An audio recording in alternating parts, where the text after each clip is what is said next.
রোজা রাখার 6টা শর্তের মধ্যে 1 নম্বর হইল রোজা রেখে তুমি তোমার চোখকে কন্ট্রোল করতে হবে, চোখ কন্ট্রোল। রোজাও রাখছো আর টিভিও বসে বসে এলইডি টিভি ছেড়ে দিয়ে বসে বসে দেখতেছো, রোজাও রাখছো নাচ গানও দেখতেছো, রোজাও রাখতেছো ভিন নারী পর নারীর দিকে দেখতেছো, আর নারীরা অন্য অন্য সুদর্শন পুরুষের দিকে তাকাইতেছো, তো রোজার দ্বারা কোনো গোড়ার ডিমও লাভ হবে না, ঠিক কিনা জোরে বলেন?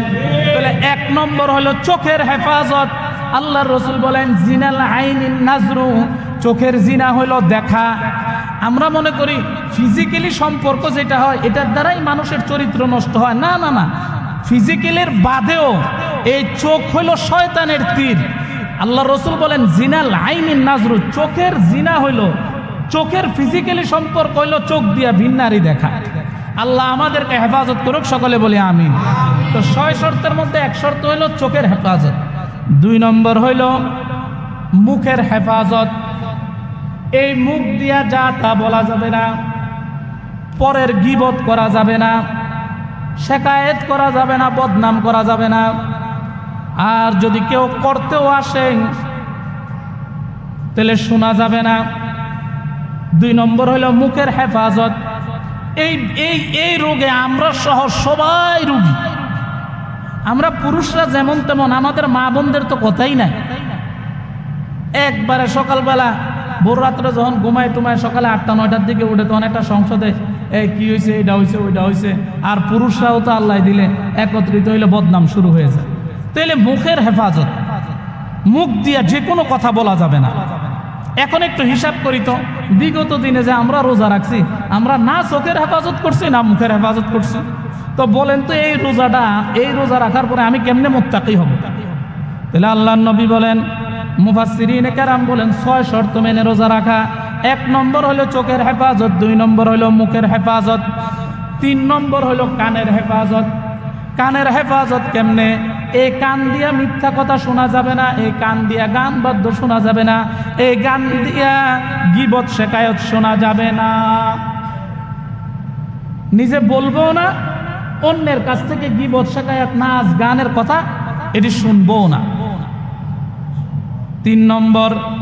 আর 4 নম্বর হলো অঙ্গ প্রত্যঙ্গের কন্ট্রোল করতে হবে, অঙ্গ প্রত্যঙ্গের হেফাজত।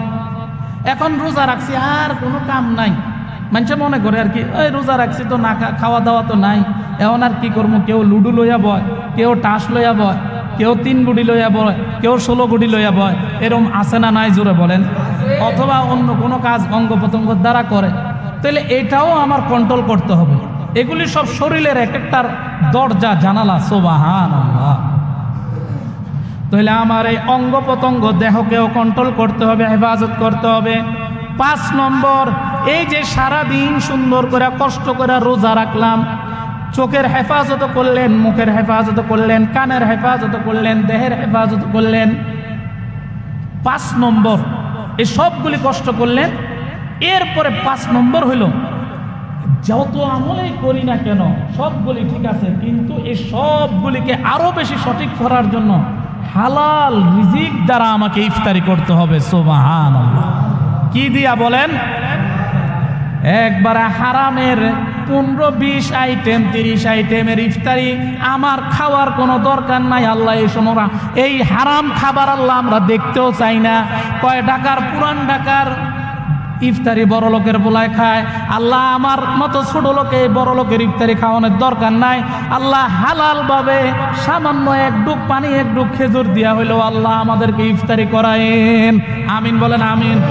বড় লোকের ঢাকাইয়া খাওয়ান, এই চক বাজারের শাহী এই ইফতারি আমাদের দরকার নাই। 20-30 পদের আইটেমের হারাম পয়সা দিয়ে কেউ দরকার নাই। কষ্ট করে রোজা রাখা হারাম দিয়ে ইফতারি করার কোনো লাভ আছে? চাইরে না পয়সার লাভ নেই, কোনো লাভ নাই।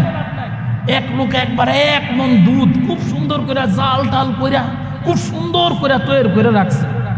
ছোট পোলা সোনা 1 ফোঁটা ছেড়ে দিছে। কোনো বিবেকবান মানুষও খাবে বলেন? না ধরবে, না জিজ্ঞাসা করবে, না। ঠিক 1 মন দুধের মধ্যে যেরকম 1 ফোঁটা চনা আমার পুরা দিনের রোজার মধ্যে 1 লোকমা হারাম, ঠিক তেমন। এই জন্য আমাকে হারাম বাদ দিয়া হালাল খাদ্য দিয়ে ইফতারি করতে হবে। আল্লাহ আমাদেরকে হালাল দ্বারা ইফতারি করার তৌফিক দান করুক, সকলে বলে আমিন। এই 5টা শর্ত মেনটেন করছেন, আরো রয়ে গেছে একটা, সেটা হইল রোজা রাখার পরে যাতে এরকম অহংকার না আসে, হ্যাঁ আমি তো রোজা রাখছি, আমি তো রোজাদার, আমি তো তারাবি পড়ি, এরকম ভাব আসা যাবে না। এটা হইল অহংকার। অহংকারী ভাব আসা যাবে না। মনের মধ্যে রাখতে হবে আল্লাহর ভয়। আল্লাহ পাক আমাদেরকে আল্লাহর ভয় দান করুক, সকলে বলে আমিন। কিরকম ভয়? আল্লাহ আপনি যেইভাবে রোজা রাখতে কইছেন, আল্লাহ আমি সেইভাবে রোজা রাখতে পারি নাই, আল্লাহ আপনার কাছে মাপ চাই, ক্ষমা চাই। আল্লাহ সেইভাবে রোজা রাখতে পারি নাই, আল্লাহ তারপরও রাখার চেষ্টা করতেছি। আল্লাহ আমি জানি আমার রোজাটা হয় কিনা, ভয়ও আছে, আবার আল্লাহ আপনি যে ফিরাই দিবেন না সেই আশাও আছে। হারাম খাইয়া যদি কেউ ইফতারি, হারাম খাইয়া যদি কেউ রোজা রাখে, আল্লাহ পাক রোজা তো কবুলই করে না, বরং রোজাটা তার নাক বরাবর মারে। আর হালাল খাইয়া যদি কেউ ইফতারি করে আল্লাহর কাছে বিনয়ের সাথে এই দোয়া করে, আল্লাহ কয় বান্দা তুই ভয় করতেছস, তুই আমার উপর সন্তুষ্ট আছস, আমারে ভয় করতেছস, যা জানি তোর রোজাটা কবুল হওয়ার যোগ্যতা রাখে না, তারপরেও আমার দয়া দ্বারা মায়া দ্বারা তোর রোজাকে আমি কবুল করে নিলাম। সুবহানাল্লাহ। আল্লাহ পাক আমাদেরকে এই 6টা শর্ত মেনটেন করে রোজা রাখার তৌফিক দান করুক, সকলে বলে আমিন।